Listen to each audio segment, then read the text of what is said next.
I'm going to begin putting research in my research organizer, and it's very important to make sure you read the entire article and that you take as much as you can from the article before you change to the next source, because then you'll need to fill out another purple citation sheet. So as I've read through the spina bifida article, I notice that this first section really explains what spina bifida is. So I highlight it, hit Control-C to copy it, go to my research organizer, and I find the appropriate paragraph section to put it in. So it's explaining the birth defect spina bifida. I paste it in.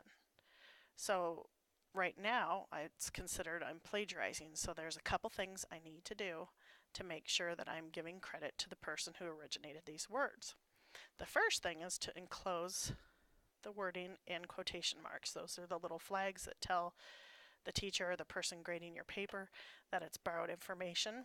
The next is to create my in-text citation, just like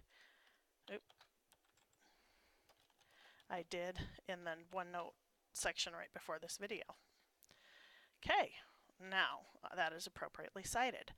I'm going to add as many little chunks of information to each section of the paragraph as I can, so when I go to write my paper, I will have more than enough information to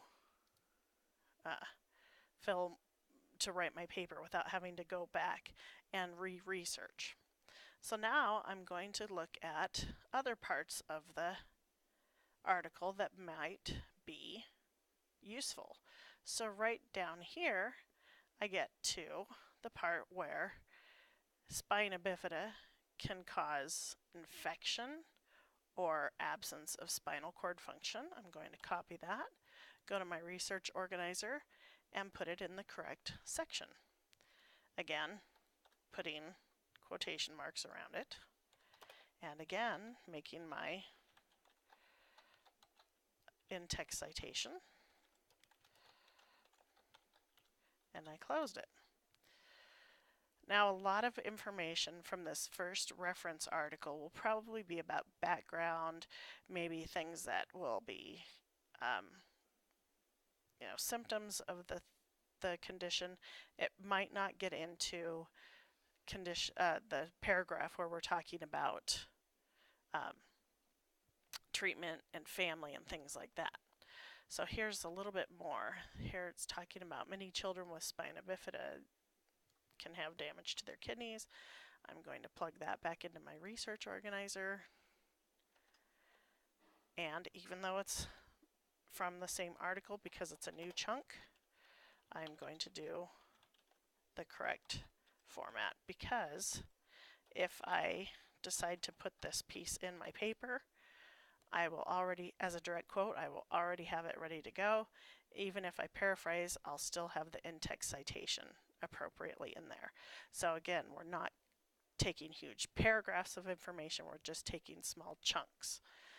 Then I'm going to go back to student resources and context once I've had as much as I can out of this first article. And maybe going somewhere like magazines would be a good place to go to see how it affects families and treatment options. So I click in here. This one looks very interesting. Children with Spina Bifida, a Parent's Guide. I click and I look and I see that it does not have enough content, that it's not even worth my time to use in my research. So don't fill out any citation information, just back out of there and find a better article.